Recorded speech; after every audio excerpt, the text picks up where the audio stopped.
Olá, estudante. Seja bem-vindo novamente. Nós vamos dar continuidade a nossos conteúdos. É importante a gente sempre elucidar que muitas das coisas a gente não consegue fazer por vídeo. Então, a aula prática ela está aí para isso, certo? De novo falando para você estudante, para que você tenha isso em mente, tá? Vamos para a aula 2. A aula 2, nós vamos continuar com as funções básicas de alguns implementos. Vou citar outros implementos bastante usados na cafeicultura. Não tem como citar todos, hoje tem uma infinidade de implementos. Depois vamos falar continuamente, dos nossos cuidados na operação mecanizada. Nós vamos dar continuidade a esse tema também. E vamos falar também sobre as dimensões dos pneus que a gente usa no trator, tá? Continuando então sobre os implementos, existe um outro implemento que é o arruador. O arruador, eu escolhi um arruador da Pinhalense. Se vocês entrarem no site da Pinhalense, lá tem vários implementos que vocês podem consultar, ver medidas, consultar os seus manuais técnicos. O arruador ele tem a função da pré-limpeza e arruação para a colheita, certo? Ele está em função também da limpeza das ruas da cultura cafeeira. O soprador, que também é chamado de soprador e enleilador, é para preparação da área para a colheita, certo? E para enleirar o produto para recolhimento posterior. Nós damos um exemplo também desse soprador, dando a sua função básica, que nós vamos detalhar possivelmente nas aulas práticas. Colheitadeira, que é o nome mais utilizado. O nome mais próprio para isso seria colhedora. Colhedora de café, mas também colheitadeira de café. Ela é utilizada em operações em terrenos com até 30% de declividade, certo?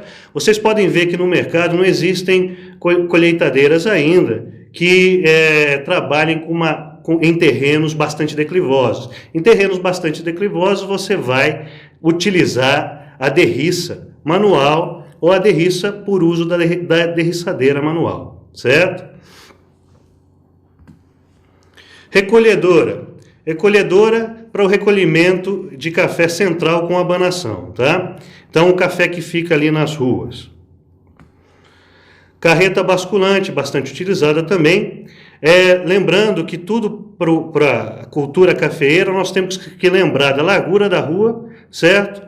É essa largura da rua que vai padronizar o nosso trator, que pode ser estreito ou super estreito, que vai também padronizar vários outros equipamentos, como a carreta, que tem que estar na largura, que permite o trânsito entre as linhas, entre os carreadores, ou até mesmo na rua do cafeeiro, tá? Não necessariamente, mas pode haver também, você já planejar para isso, né? Carreta distribuidora, certo? Ela tem regulagem hidráulica de espessura de camada de café. Você vai encher ela de café para distribuir o café novamente. E assim eu passei alguns implementos que vocês têm que estudar melhor. Eu coloquei a função básica. Vocês têm que ver na apostila, procurar sites e ir na aula prática. Vamos falar agora sobre risco da operação. Vocês viram na primeira aula que a gente já começou a falar sobre alguns riscos. Vamos continuar com isso em várias outras aulas, tá? Então, a gente pode pensar no trator. Eu escolhi um trator cafeeiro aí da Massey, certo?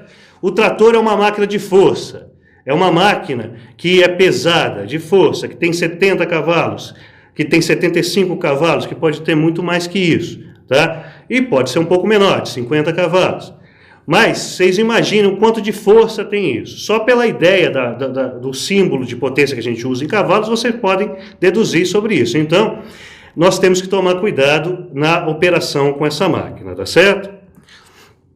E toda alteração indevida na regulagem de um trator, ou de qualquer implemento que você usar na cafeicultura, qualquer alteração indevida pode acarretar numa menor vida útil da máquina, num maior consumo de combustível e no maior risco de acidentes para o operador e para quem está envolvido ali naquela operação. Então é o seguinte, você investe naquela máquina. Ou você aluga aquela máquina ou você usa junto com a cooperativa. Mas aquela máquina tem que durar. ou ela tem que dar o menor custo possível para você. Então, as regulagens têm que ser de forma adequada e tem que ser bem pensadas e planejadas. Senão, você vai perder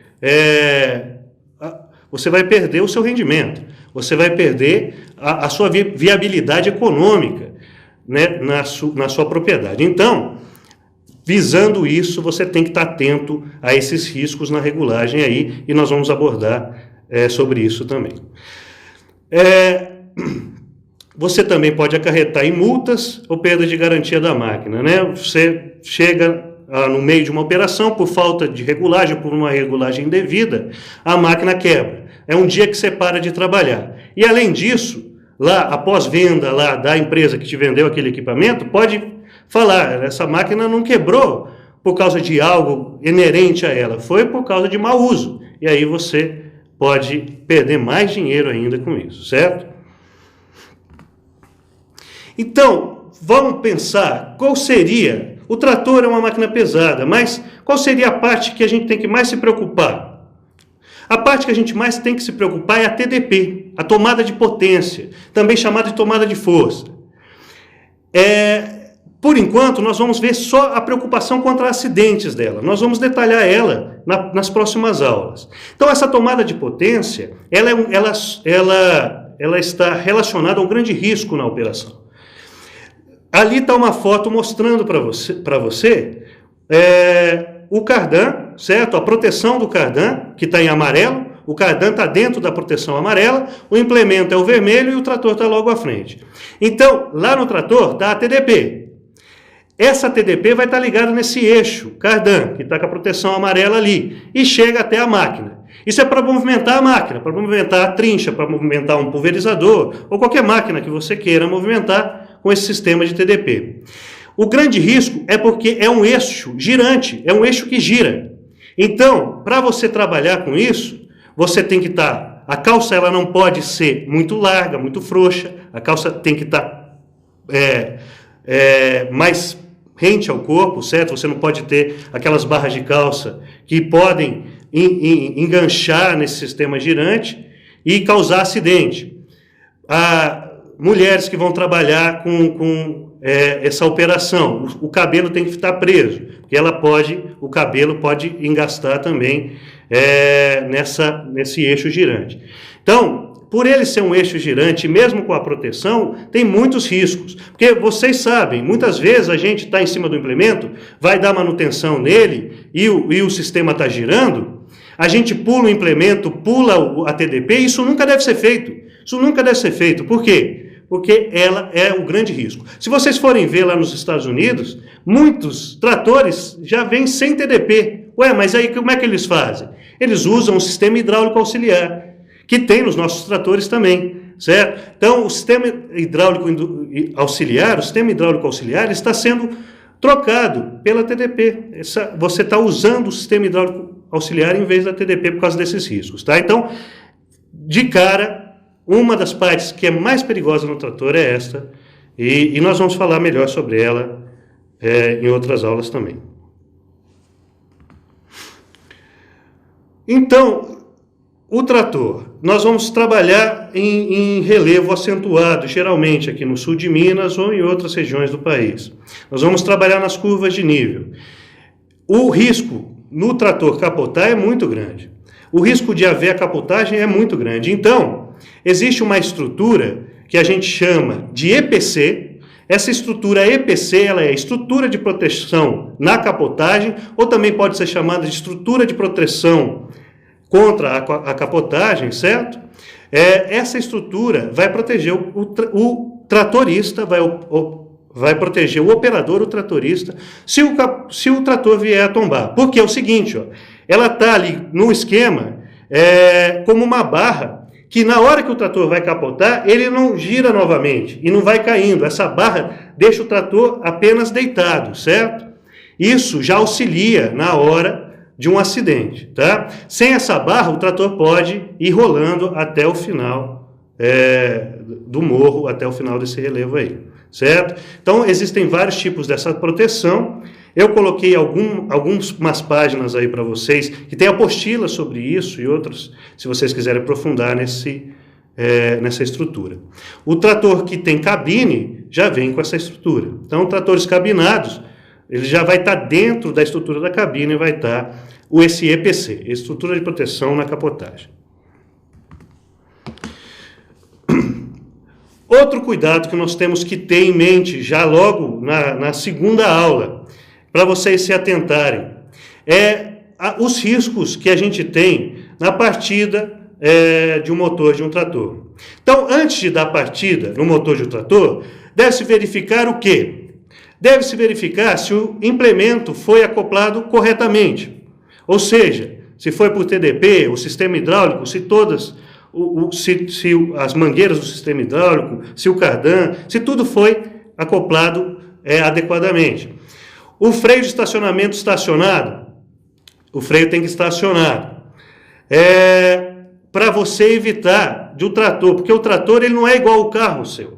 Se você já deve ter dado a partida no seu carro e está com a marcha engatada e esqueceu de pisar na embreagem. Aí o carro vai um pouquinho para frente e morre, certo? O trator não vai fazer isso, ele vai andar, ele não vai morrer. A máquina tem tanta potência que ela vai suportar essa partida forçada. Então, por isso que o freio tem que estar acionado, para evitar acidentes. Você está dentro de um galpão, né? E vai ter que manobrar essa máquina. Outra coisa que você deve verificar, a alavanca da caixa de máquinas está no ponto neutro. Tem alguns tratores que já vêm com esse sistema de proteção. Ele não dá a partida, você pode ficar ali na chave, mas ele não vai dar a partida se uma das alavancas da caixa de marcha não estiver no ponto neutro. A Marse, por exemplo, eu posso citar, é a alavanca da simples e reduzida. Se ela não estiver no ponto neutro, o trator não liga, você pode ficar ali na chave o tempo que você quiser. Então, existem vários outros sensores que podem estar no trator para te auxiliar nesse momento da partida, tá? Mas você tem que verificar isso. A alavanca da TDP está no ponto neutro, porque a TDP não pode estar sendo acionada na partida. Então, ela tem que estar no ponto neutro, ou seja, a marcha da TDP tem que estar no neutro, não pode estar engatada.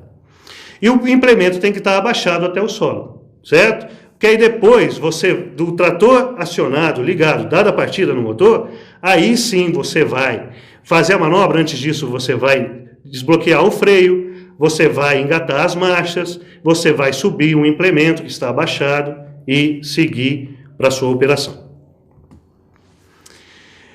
Esses são alguns dos critérios que a gente tem que ter básicos. Nós vamos sempre, quando estivermos falando de uma máquina, nós vamos falar dos riscos que estão inerentes a ela, tá? Para finalizar essa aula, eu gostaria que você estudasse essa parte de pneus. Essa parte de pneus é bastante importante. Existe uma série de rodados que você pode pôr no trator.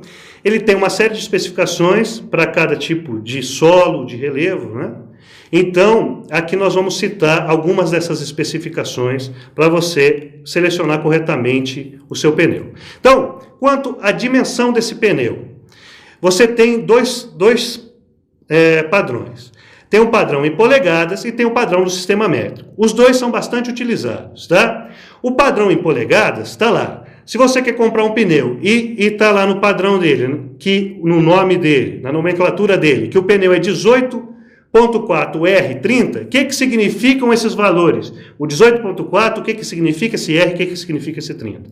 Então, olha lá, 18.4 é a largura do pneu, certo? A largura que esse pneu vai ter em polegadas. E o 30 é o diâmetro interno do pneu, é o diâmetro do aro. Não é o diâmetro do pneu inteiro, é o diâmetro do aro. Então, esse 30 é o diâmetro interno também, vai ser em polegadas nesse primeiro sistema. Lembrando que uma polegada é igual a 2,54 centímetros, certo? Ou 25,4 milímetros. Então, esses números vão indicar isso. E aquele R lá, indica o quê? Indica se a carcaça é radial, se você está usando pneu radial. Quando não tem aquele R, é porque você está usando pneu diagonal. Quando o R ou não tem nenhuma letra, é pneu diagonal. Aqui no Brasil, qual pneu que você usa mais? Qual pneu que você tem conhecimento que está sendo utilizado? Na maioria dos casos, é o pneu diagonal, certo? É um pneu que tem um custo mais baixo. Então, só que esse pneu ele tem um problema de compactar mais o solo. Mas a maioria das propriedades no Brasil não investe no pneu radial porque ele é muito mais caro. Você vai ver pneu radial se você for fazer um estágio ou se você for trabalhar em outros países. Tá? Aqui no Brasil tem, mas é pouco. Então, geralmente, o pneu só vai ter, então, aqueles números em polegadas. Se for no sistema métrico, segue quase que a mesma ideia. Os primeiros números são a largura do pneu, esse dado em milímetros, porque é no sistema métrico, olha lá. Eu usei o exemplo do pneu 650/6538, então 650 é a largura do pneu em milímetros, ou seja, 65 centímetros. O último número lá, o 38, é o diâmetro do aro, ou diâmetro interno do pneu, e mesmo estando no sistema métrico, o diâmetro continua em polegadas, tá? Então você tem que transformar. E aquele número que está depois da barra é um outro número que está nos pneus que usam o sistema métrico, que é a relação de forma, que no caso é a relação entre a altura e a largura do pneu. Então a altura desse pneu é 65% da largura dele. Tá? Então essa é usada no sistema métrico. Mas atenção, mesmo no sistema métrico, o diâmetro do aro é em polegadas e a largura do pneu vai ser, sim, no sistema métrico, em milímetros. Com isso, nós terminamos a nossa segunda aula. Tem muito mais coisa para a gente falar, mas atentos a essa aula e a apostila, desejo que você se dê muito bem no questionário e nas tarefas que forem solicitadas a você.